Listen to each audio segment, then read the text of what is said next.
کہ کل نفس ذائقۃ الموت، ہر انسان کو موت کا مزہ چکھنا ہے، ہر جاندار کو موت کا مزہ چکھنا ہے۔ وَإِنَّمَا تُوَفَّوْنَ أُجُورَكُمْ يَوْمَ الْقِيَامَةِ، مرنے کے بعد کل قیامت کے دن تم کو تمہارے اعمال کا پورا بدلہ دیا جائے گا۔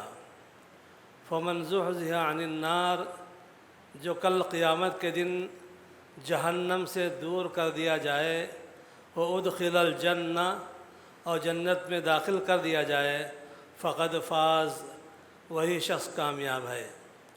وَمَا الْحَيَاةُ الدُّنْيَا إِلَّا مَتَاعُ الْغُرُورِ، اور یہ دنیا کی زندگی صرف دھوکہ ہی دھوکہ ہے۔ نبی کریم صلی اللہ علیہ وسلم نے فرمایا کہ تم مرنے والے کا آخری جو معاملہ ہے جلدی کرو، مرنے والے کے آخری جو رسومات ہیں، آخری جو اعمال ہیں، نہلانا، کفنانا، دفنانا، یہ جلدی کرو۔ اگر وہ نیک ہے تو اللہ کی رحمت سے جلدی قریب ہو جائے گا، اللہ کی رحمت کو جلدی پا لے گا، اللہ کی رحمت کے پاس وہ پہنچ جائے گا۔ اگر وہ برا ہے اپنے کندھوں سے اس کے بوجھ کو آزاد کر دو۔ فمن زحزح عن النار، موت کے بعد، مرنے کے بعد جو بندہ جہنم سے دور کر دیا جائے، جہنم سے دور کر دیا جائے، وَأُدْخِلَ الْجَنَّةَ، مرنے کے بعد جو بندہ جنت میں داخل کر دیا جائے، فقد فاز، وہ کامیاب ہے۔ کامیاب کون ہے؟ دولت مند نہیں، کروڑ پتی نہیں، لاکھ پتی نہیں، حرام حلال کی تمیز کیے بغیر لوگوں کا مال لوٹ کر کھا کر پیٹ بھرنے والا نہیں، بلکہ جو کل قیامت کے دن جہنم سے دور کر دیا جائے، جنت میں داخل کر دیا جائے، فقد فاز، وہی کامیاب ہے۔ وَمَن يُضْلِلْهُ فَلَا هَادِيَ لَهُ وَأَشْهَدُ أَن لَّا إِلَٰهَ إِلَّا اللَّهُ وَحْدَهُ لَا شَرِيكَ لَهُ وَأَشْهَدُ أَنَّ مُحَمَّدًا عَبْدُهُ وَرَسُولُهُ أَرْسَلَهُ بِالْحَقِّ بَشِيرًا وَنَذِيرًا وَدَاعِيًا إِلَى اللَّهِ بِإِذْنِهِ وَسِرَاجًا مُنِيرًا۔ أما بعد فإن خير الحديث كتاب الله وخير الهدي هدي محمد صلى الله عليه وسلم وشر الأمور محدثاتها وكل محدثة بدعة وكل بدعة ضلالة وكل ضلالة في النار۔ فقد قال الله تبارك وتعالى في القرآن المجيد والفرقان الحميد: اعوذ باللہ السمیع العلیم من الشیطان الرجیم، کل نفس ذائقۃ الموت وإنما توفون أجوركم يوم القيامة فمن زحزح عن النار وأدخل الجنة فقد فاز وما الحیاة الدنیا إلا متاع الغرور۔ برادران گرامی، عزیز دوستوں اور بھائیوں، اللہ رب العالمین کا ارشاد ہے کہ کل نفس ذائقۃ الموت، ہر انسان کو موت کا مزہ چکھنا ہے، ہر جاندار کو موت کا مزہ چکھنا ہے۔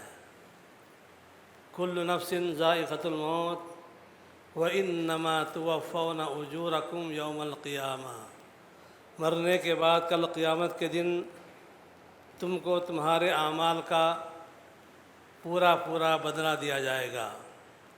فمن زحزح عن النار، جو کل قیامت کے دن جہنم سے دور کر دیا جائے، وَأُدْخِلَ الْجَنَّةَ، اور جنت میں داخل کر دیا جائے، فقد فاز، وہی شخص کامیاب ہے۔ وَمَا الْحَيَاةُ الدُّنْيَا إِلَّا مَتَاعُ الْغُرُورِ، اور یہ دنیا کی زندگی صرف دھوکہ ہی دھوکہ ہے۔ برادران گرامی، عزیز دوستوں اور بھائیوں اور محترم خواتین، موت اور موت کی حقیقت یہ سب آپ جانتے ہیں، اس پر مجھے کچھ کہنا نہیں ہے۔ ہم روزانہ مرنے والوں کو دیکھتے ہیں، لیکن عبرت بہت کم پکڑتے ہیں، عبرت ہم بہت ہی کم حاصل کرتے ہیں۔ یہ دنیا اور اس کی حقیقتیں بہت ہی کڑوی ہیں، دنیا بھی کڑوی ہے اور اس کی حقیقتیں بھی کڑوی ہیں۔ اتنی کڑوی ہیں کہ اس میں رشتہ داریاں بھی کڑوے ہیں۔ رشتہ داری میٹھی ہونی چاہیے۔ رشتہ ناتا باپ کا بیٹے سے، بیٹے کا باپ سے، میاں کا بیوی سے، بیوی کا میاں سے، اولاد کا، بچوں کا، بھائی کا، بہنوں کا، فلاں کا، یہ تمام رشتے میٹھے ہونا چاہیے تھے، میٹھے رشتے ہونے چاہیے تھیں، لیکن ان رشتوں میں شیطان نے زہر گھول دیا ہے، بلکہ روزانہ زہر گھولتا ہے، روزانہ ان رشتوں میں زہر گھولتا ہے۔ باپ بیمار ہے، بیٹے زندہ ہیں، اب کون خدمت کرتا ہے؟ بیٹی کتنی خدمت کرتی ہے، بیٹے کتنی خدمت کرتے ہیں؟ یہ دنیا کی ریت ہے، چل رہا ہے۔ جس کو اللہ توفیق دے گا وہ زیادہ خدمت کرے گا، جس سے اللہ توفیق چھین لیتا ہے اس سے خدمت کا موقع بھی چھین لیتا ہے۔ کوئی بھی ہو، بیٹا ہو، بیٹی ہو، کوئی بھی ہو، ہم تولتے ہیں کہ باپ نے کیا دیا، باپ نے ہمارے لیے کیا کیا۔ تولو مت، تم کرتے جاؤ۔ یہ دنیا بہت ہی کڑوی ہے۔ ایک شاعر نے کہا کہ یہ دنیا اتنی کڑوی ہے کہ آدمی مرا، ابھی چند لمحوں میں اس کو جو ہے نہلا کر، کفنا کر دفنا دیا گیا۔ مجھ کو یاروں نے نہلا کے کفنا دیا، مجھ کو یاروں نے نہلا کے کفنا دیا، 2 گھڑی بھی نہ بیتی کے دفنا دیا، کون کرتا ہے غم ٹوٹتے ہی یہ دم، کر دیا انتظام آخری۔ یہ انتظام مرنے کے بعد لوگ جو ہے بڑے آسانی سے کر دیتے ہیں، اور کرنا بھی چاہیے۔ اگر نیک ہے، نبی کریم صلی اللہ علیہ وسلم نے فرمایا کہ تم مرنے والے کا آخری جو معاملہ ہے جلدی کرو، مرنے والے کے آخری جو رسومات ہیں، آخری جو اعمال ہیں، نہلانا، کفنانا، دفنانا، یہ جلدی کرو۔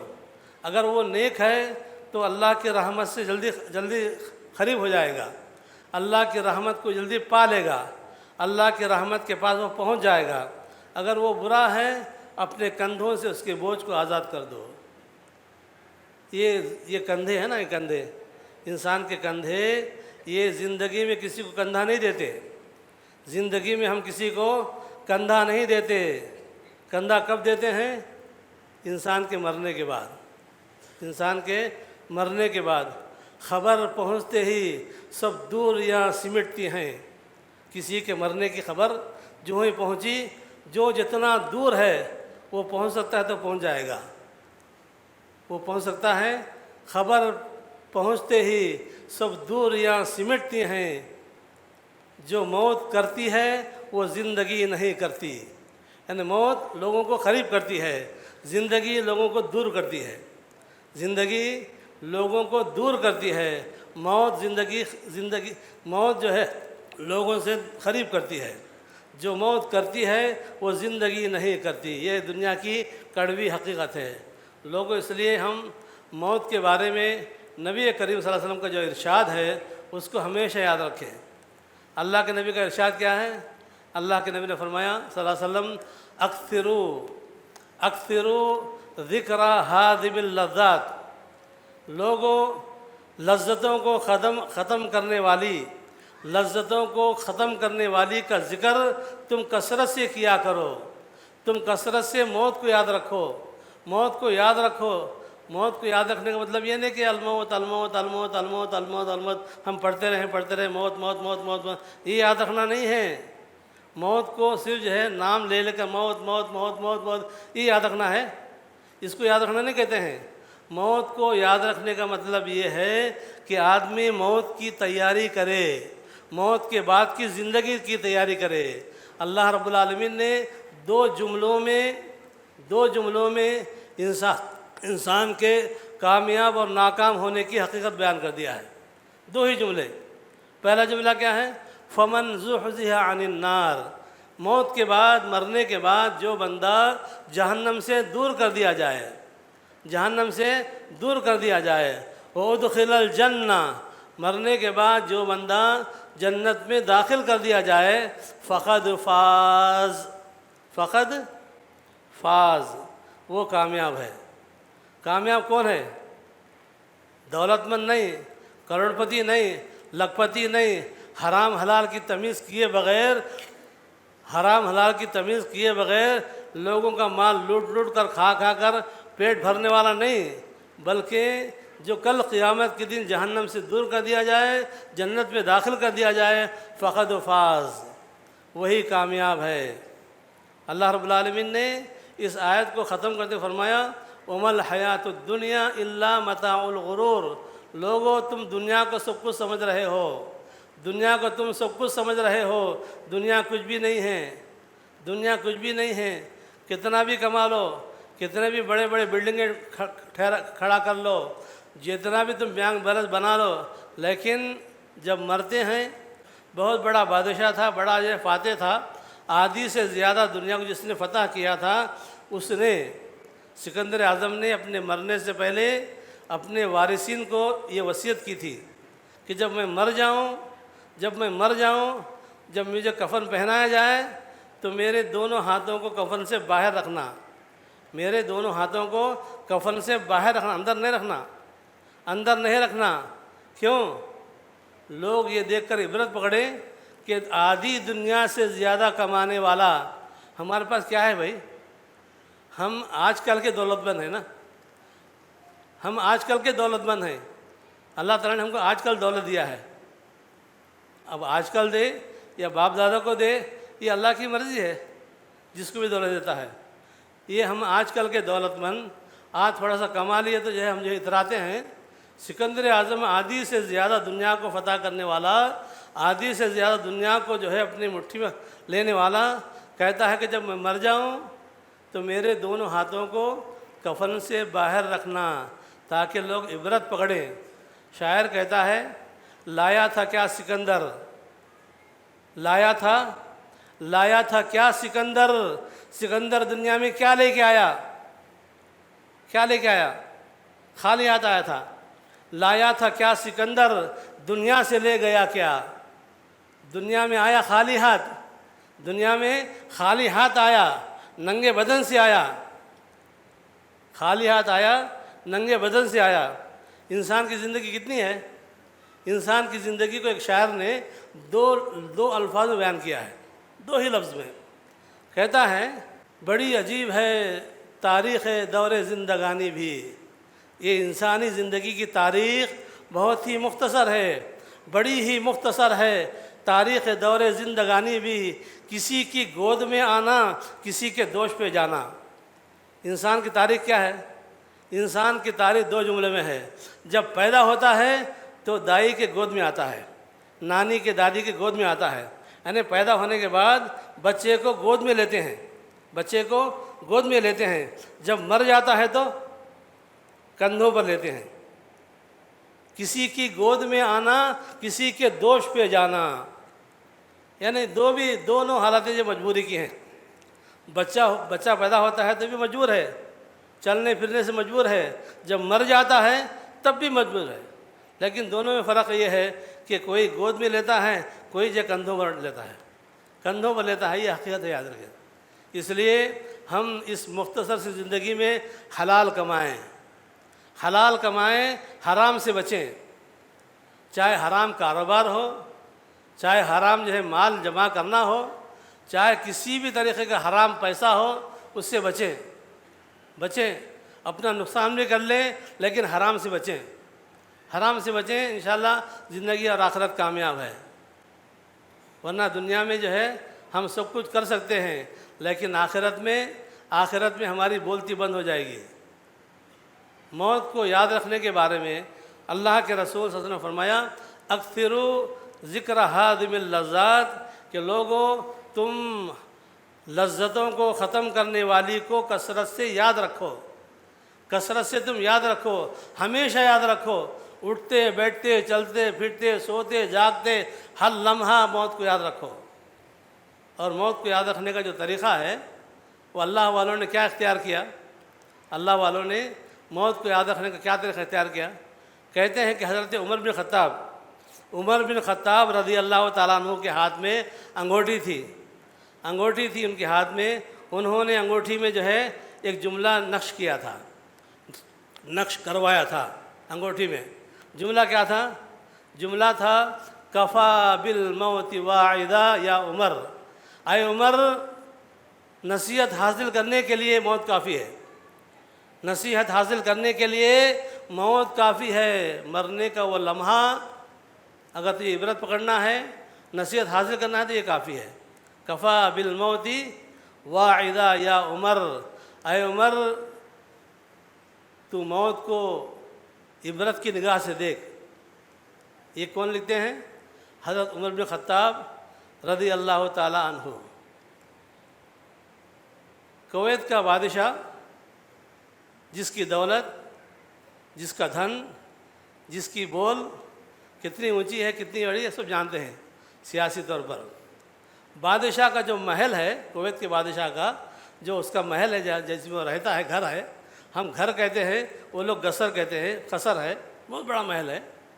اس نے اپنے محل کے مین ڈور پر، مین دروازے پر جہاں سے لوگ داخل ہوتے ہیں، وہ خود بھی داخل ہوتا ہے، اس کے بیوی بچے بھی داخل ہوتے ہیں، وزیر اور مشیر اور جو ہے بڑے بڑے سیاسی لوگ بھی اس کی ملاقات کے لیے آتے ہیں.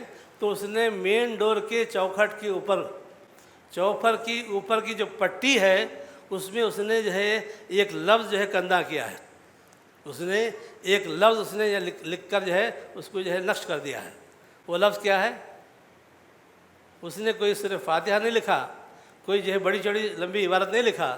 اس نے لکھا ہے چوکھٹ پر الموت. کیا لکھا ہے؟ الموت.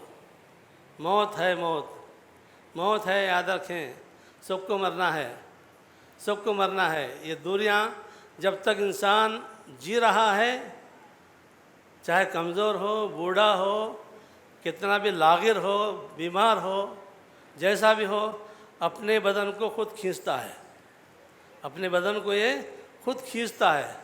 کوئی اس کو جو ہے سہارا نہیں دیتا ہے، یعنی خود اس کا بدن اپنے آپ کو کھینچتا ہے. لیکن جب انسان مر جاتا ہے تو پھر کندھا دینے والے آتے ہیں، کندھا دینے والے اس کے کندھے کو جو ہے سہارا دینے آتے ہیں. شاعر کہتا ہے، بڑا عجیب شعر ہے، اٹھانا پڑتا ہے خود ہی، اٹھانا پڑتا ہے خود ہی، تھکا ٹوٹا بدن فقری. ہر انسان کو اپنا بدن، چاہے بدن تھکا ہوا ہو، ٹوٹا ہوا ہو، بیمار ہو، جیسے بھی ہو، اس کو اپنا بدن خود اٹھانا پڑتا ہے. اس کو اپنا بدن خود اٹھانا پڑتا ہے کہ جب تک سانس چلتی ہے کوئی کندھا نہیں دیتا. انسان کی سانس جب تک چلتی ہے کوئی کندھا نہیں دیتا. دیتا کیا؟ نہیں دیتا کوئی. کندھا کب دیتے ہیں؟ مرنے کے بعد. مرنے کے بعد کندھا دیتے ہیں. جب تک انسان زندہ ہے کوئی اس کو کندھا نہیں دیتا ہے.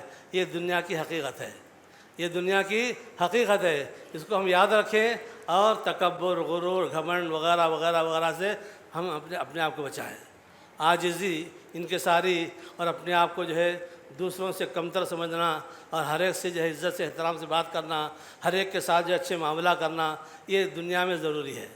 کہ لوگ، اگر انسان مر جائے تو اس کی موت کی خبر سن کر لوگ جو ہے ہاتھ رکھیں کہ بھئی اتنا اچھا انسان تھا، چلا گیا. یعنی دانتوں میں انگلی دے لیں کہ فلاں مر گیا. یعنی افسوس کریں، تعجب کریں، عبرت پکڑیں کہ بھئی مر گیا. تو موت سے، کسی کی خبر کی موت سے ہم جو ہے عبرت پکڑنے والے بنے. یہاں سب کچھ مل سکتا ہے، لیکن دنیا اور آخرت کی حقیقی کامیابی کسی کو نہیں ملتی ہے، کسی کو نہیں ملتی. یاد رکھیں، قرآن مجید میں اللہ تعالیٰ نے موت کے سلسلے میں بڑی کڑوی حقیقتیں بیان فرمائی ہیں. بڑی بڑی حقیقتیں کڑوی، یعنی لمبی چوڑی باتیں اللہ تعالیٰ نے قرآن میں بیان فرمائی ہیں. ایک جگہ فرماتا ہے، یا لیتنی قدمت لحیاتی، یا لیتنی قدمت لحیاتی، کہ کاش میں اپنی زندگی کے لیے کچھ آگے بھیجا ہوا ہوتا، کچھ آگے میں بھیجا ہوا ہوتا، کاش میں خالی ہاتھ آیا ہوں یہاں پر۔ تو جو افسوس کل کرنا ہے مرنے کے بعد، انسان آج اس کی تیاری کر لے، اس کی تیاری کر لے۔ مرنے والا مرنے کے بعد جو تمنا کرتا ہے، اللہ رب العالمین نے اس کی تمنا کو ذکر فرمایا ہے 2-3 آیتوں میں۔ ایک جگہ فرماتا ہے یا ایھا الذین آمنوا لا تلہکم اموالکم ولا اولادکم عن ذکر اللہ، اے ایمان والو تم کو تمہاری اولاد، تمہارا مال اللہ کی یاد سے غافل نہ کر دے۔ ومن یفعل ذلک فاولئک هم الخاسرون، جو بندہ مال اور اولاد کی محبت میں اندھا ہو گیا، اسی میں جو ہے وہ چلتا رہا، گھومتا رہا، فاولئک هم الخاسرون، ایسے بندے بہت ہی نقصان اٹھانے والے میں۔ ایسے بندے یعنی بچوں کی، بیویوں کی زندگی بنانے کے لیے، ان کے عیش و آرام کے لیے، ان کو جو اچھی بہترین کو جو فیوچر دینے کے لیے ہم اپنی آخرت کو تباہ کرتے ہیں، ہم اپنی آخرت کو تباہ کرتے ہیں۔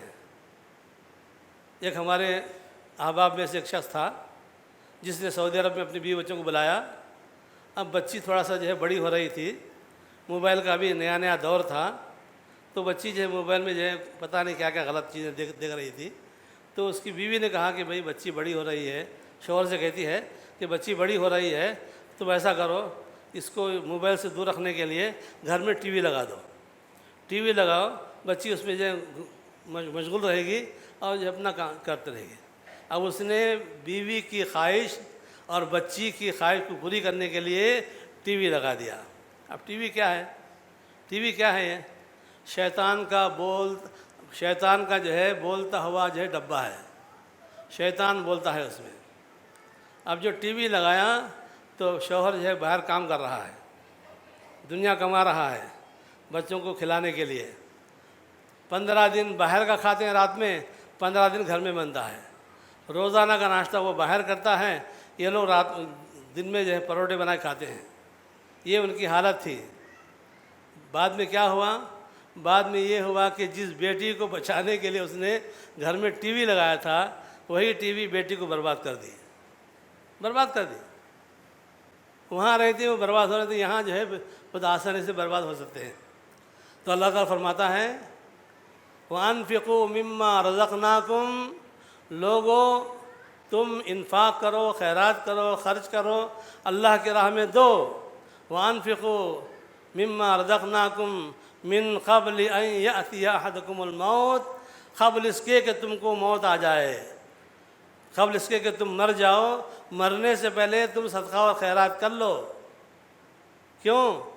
جب مر جائیں گے تو مرنے کے بعد اللہ رب العالمین سے کہیں گے کہ پروردگار مجھے دنیا میں بھیج دے، فَأَصَّدَّقَ وَأَكُن مِّنَ الصَّالِحِينَ، کہ میں دنیا میں جاؤں دوبارہ زندہ ہو کر اور تیری راہ میں صدقہ اور خیرات کروں۔ صدقہ اور خیرات ہم یہاں نہیں کرتے ہیں، مرنے کے بعد تمنا کرتے ہیں۔ مرنے والا بعد میں تمنا کرتا ہے کہ میں صدقہ خیرات کروں گا۔ تو یہ صدقہ خیرات کرنے کی اہمیت ہے کہ بندہ مرنے کے بعد صدقہ خیرات کرنے کی تمنا کرے گا، اور ہوشیار آدمی وہ ہے جو زندگی میں ہی صدقہ اور خیرات کرتا ہے۔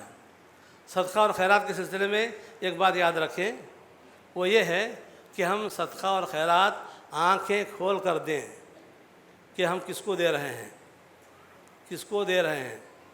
یہاں جو بیٹھتے ہیں نا، یہ لوگ جتنے بھکاری بیٹھتے ہیں ان میں آدھے سے زیادہ آپ کے پیسوں سے پیتے ہیں، آپ کے خرچے پیسوں سے جا کے پیتے ہیں۔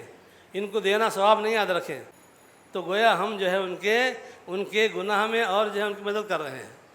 اس لیے ہم آنکھیں کھول کر دیں، کس کو دیں۔ نبی نے کیا فرمایا کہ تیرا کھانا متقی کھائے، تیرا پانی متقی پیے، نیک لوگوں کو دو، نمازیوں کو دو، تلاش کر کر کے دو مسجد میں کون جو ہے ضرورت مند ہے۔ یہاں تو ہم کسی کو دیکھتے بھی نہیں، کسی کو جو ہے ہم سمجھتے کہ نہیں کہ بھئی کون کیا ضرورت مند ہے، کیا ہے، کس کے پاس جو ہے کھانا پینا ہے کہ نہیں ہے، بس وہاں دے رہے ہیں، نکالے دیے، اسٹائل۔ اب دینے کا تو اسٹائل بن گیا ہے۔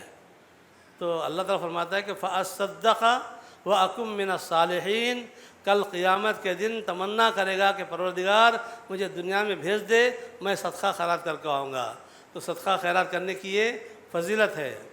دوسری فضیلت یہ ہے کہ بندہ مرنے کے بعد اللہ رب العالمین سے دعا کرے گا کہ پروردگار مجھے دنیا میں بھیج۔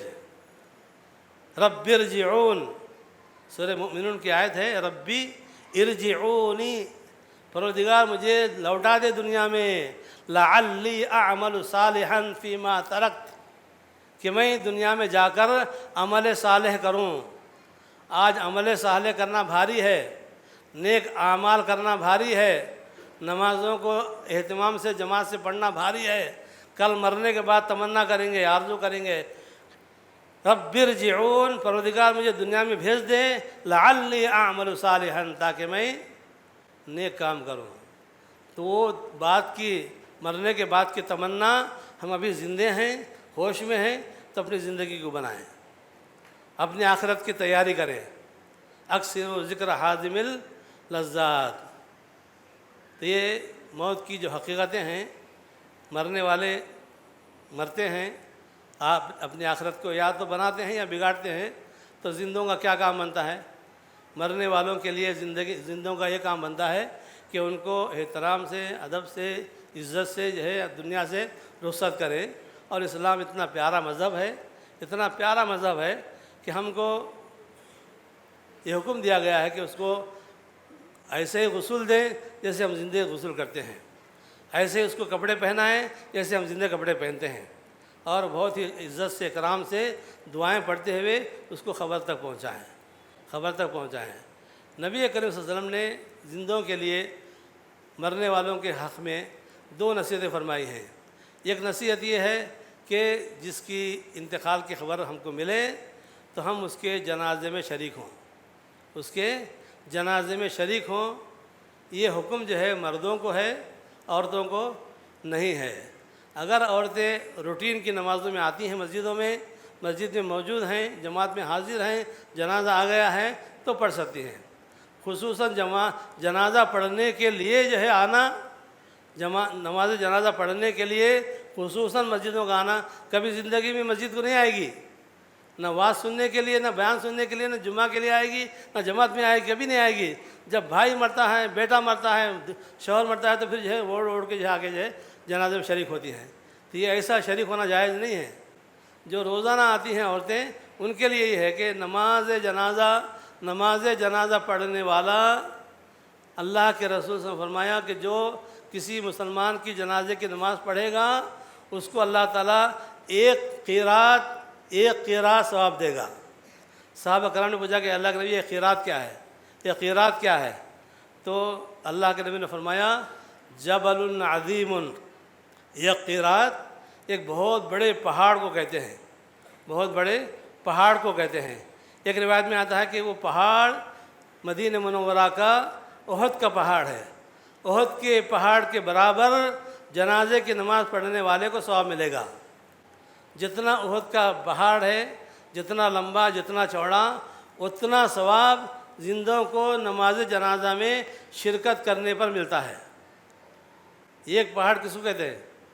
پہاڑ دیکھیں نا آپ لوگ، جگنت کا پہاڑ ہے یا کوئی اور پہاڑ ہے، احد کا جو پہاڑ ہے اس کی لمبائی اور اس کی چوڑائی کے بارے میں کہتے ہیں کہ احد کا پہاڑ تقریباً 7 کلومیٹر لمبا ہے۔ 7 کلومیٹر لمبا ہے۔ اب چوڑا تو خیر اللہ کو معلوم کتنی چوڑائی اس کی ہے۔ اتنا بڑا پہاڑ جنازے کی نماز میں شریک ہونے والے کے لیے پہاڑ کے برابر ثواب ملے گا۔ اب ہم کس کی نماز جنازہ پڑھتے ہیں؟ ہم جنازے کی کس کی نماز پڑھتے ہیں؟ جو ہمارا قریب ہے اس کی جنازہ پڑھتے ہیں۔ جو دور ہے، جو کہیں ہے، چلو ہماری کوئی رشتہ داری تو نہیں اس کی، کیوں جائیں اس کی نماز میں؟ نہیں، یہ کرنا چاہیے کہ ہم صرف پہاڑ برابر ثواب حاصل کرنے کے لیے کسی کی بھی موت ہو، کسی کی موت کی اطلاع ہو، کوئی بھی مرے، کہیں بھی مرے، کتنی دور بھی مرے، جا کے جو ہے صرف پہاڑ برابر ثواب حاصل کرنے کے لیے نماز جنازہ پڑھے۔ یہ سسٹم جو ہے سعودی عرب میں ہے، یہ سسٹم خلیج ممالک میں ہے کہ پورے گاؤں میں ایک ہی مسجد میں جنازے کی نماز ہوتی ہے۔ جتنے بھی میتیں ہوتی ہیں اسی مسجد میں لاتے ہیں۔ جیسے مکہ مدینہ میں حرم میں جو ہے جنازے آتے ہیں، ایک ایک نماز میں 10 15 15 20 20 5 5 2 2 3 3 جنازے آتے ہیں۔ تو جو بندہ نماز پڑھے گا اس کو اتنے احد کے پہاڑ کے برابر ثواب ملتا ہے۔ لیکن ہمارے بعض ایسے بدنصیب بھی ہیں، ہمارے بھائی عمرے پہ جاتے ہیں، حج پہ جاتے ہیں، جا کر جو حرم میں نماز پڑھتے ہیں، حرم میں نماز پڑھتے ہیں، سلام پھیرے اٹھ کر سنتیں پڑھتے ہیں، سلام پھیرتے ہیں اٹھ کے سنتیں پڑھتے ہیں، انتظار نہیں کرتے۔ نماز کے بعد، ہر نماز کے بعد جنازوں کا اعلان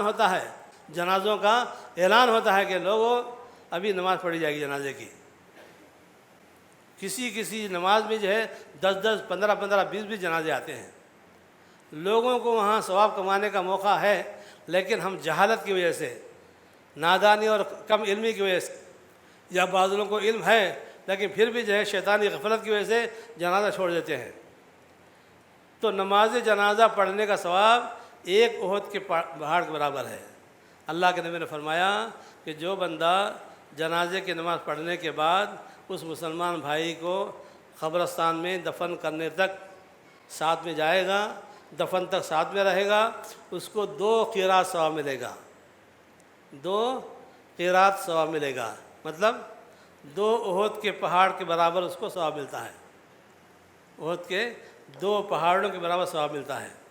حضرت عبداللہ بن عمر رضی اللہ تعالیٰ عنہ جو بڑے عاشق سنت تھے، سنتوں پر بڑے عمل کرنے والے تھے، ان کے بارے میں آتا ہے بخاری کی روایت میں کہ وہ صرف جنازے کی نماز پڑھتے تھے، قبرستان تک نہیں جاتے تھے، قبرستان تک وہ نہیں جاتے تھے، نماز پڑھ لیے بیٹھ گئے، مسجد میں ہی بیٹھتے تھے۔